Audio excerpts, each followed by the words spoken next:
কামাল, নওগাঁর মতো কুষ্টিয়াতেও গাজীপুরের যে দৈনিক প্রতিদিনের কাগজ পত্রিকার সাংবাদিক শামসুজ্জামান তুহিনকে নৃশংস বা নির্মমভাবে যে হত্যার প্রতিবাদে মানববন্ধন করছে কুষ্টিয়ার সাংবাদিকরা। আমি রয়েছি কুষ্টিয়া প্রেস ক্লাবের সামনে। এখানে কুষ্টিয়া প্রেস ক্লাব ও সাংবাদিক অধিকার পরিষদের পক্ষ থেকে কিন্তু সর্বস্তরের যারা সাংবাদিক রয়েছে তারা কিন্তু এখানে এসেছে এবং তারা এখানে বিক্ষোভ এবং মানববন্ধন করছে। তাদের দাবি যেটা যে আসলে সাংবাদিকরা কিন্তু এই দেশে নির্যাতিত হলে, নির্মমভাবে হত্যাকাণ্ডের শিকার হলে তাদের কোনো বিচার হয় না। তুহিনকে যেভাবে গাজীপুরে প্রকাশ্যে নৃশংসভাবে হত্যা করা হয়েছে তার প্রতিবাদ জানাচ্ছে এবং ধিক্কার জানাচ্ছে। তারা বলছে যত দ্রুত সম্ভব এর সাথে জড়িত যারা রয়েছে তাদের বিরুদ্ধে আইনগত ব্যবস্থা এবং তাদের আইনের আওতায় আনার দাবি করছে। তারা এক প্রকার ক্ষোভ প্রকাশ করছে যে যেখানে রাষ্ট্রের কাছে সাংবাদিক যেখানে নিরাপত্তাহীনতায় থাকে, সেখানে আসলে সাধারণ যারা মানুষ তারা কি পরিমাণ অনিরাপত্তায় ভুগতেছে। তারা দাবি করছে যে সাংবাদিকদের কাজের ক্ষেত্রে যে নিরাপত্তা, কর্মক্ষেত্রে যে নিরাপত্তা, সেটির দাবি জানাচ্ছে এবং তুহিনতার বিচার জানাচ্ছে। আমার সাথে প্রেস ক্লাবের একজন নেতা রয়েছে, আমি তার সাথে একটু কথা বলতে চাই। আসলে এই মানববন্ধন দাঁড়িয়েছেন,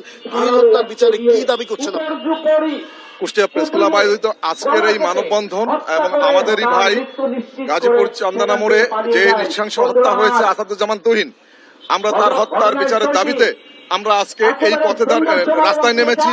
কুষ্টিয়া প্রেস ক্লাবের সকল সাংবাদিক এবং কুষ্টিয়া সাংবাদিক অঙ্গন আমরা এই মানববন্ধন থেকে আমরা জোরালো ভাবে আমরা সরকারের প্রতি বিনীত অনুরোধ জানাচ্ছি যে অতি দ্রুত এই সন্ত্রাসীদের বিচারের দাবিতে আমরা আজকে যে মানববন্ধন করছি এবং অতি দ্রুত তাদেরকে আইনের আওতায় এনে সর্বোচ্চ শাস্তি দিতে হবে। যেমনটি শুনছিলেন, আসলে সাংবাদিক নেতারা যেটি বলতে চাচ্ছে যে তুহিন হত্যাকাণ্ডের সাথে জড়িত বা এর পিছনে যারা মাস্টার মাইন্ড রয়েছে, এটি চাঁদাবাজি সংক্রান্ত না নারী ঘটিত সংক্রান্ত যেটাই হোক না কেন, এই যে যারা এর সাথে জড়িত তাদেরকে দ্রুত সময়ের মধ্যে আইনের আওতায় এনে দৃষ্টান্তমূলক শাস্তির দাবি জানাচ্ছে। আসলে তুহিনকে যেভাবে প্রকাশ্য নৃশংসভাবে হত্যা করা হয়েছিল এবং হত্যাকারীরা যেভাবে চাপাতি নিয়ে উল্লাস করছিল, সেই উল্লাস দেখে মনে হয় যে আসলে সাংবাদিকদের উপরে এক প্রকার যারা চাঁদাবাজ রয়েছে, যারা অশান্তিকারী রয়েছে, যারা হত্যাকারী রয়েছে, তারা কিন্তু টার্গেট করেছে সাংবাদিকদের।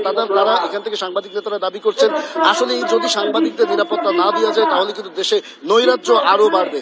এই ছিল কুষ্টিয়া থেকে আমার কাছে তুহিন হত্যার প্রতিবাদে সাংবাদিকদের মানববন্ধন থেকে সর্বশেষ খবর। অতসী। তিতাস, ধন্যবাদ আপনাকে। দর্শক, সাংবাদিক তুহিন হত্যার প্রতিবাদ জানাচ্ছিলেন নওগাঁ ও কুষ্টিয়াতে, সেখান থেকে সরাসরি যুক্ত ছিলেন আমাদের সহকর্মীরা।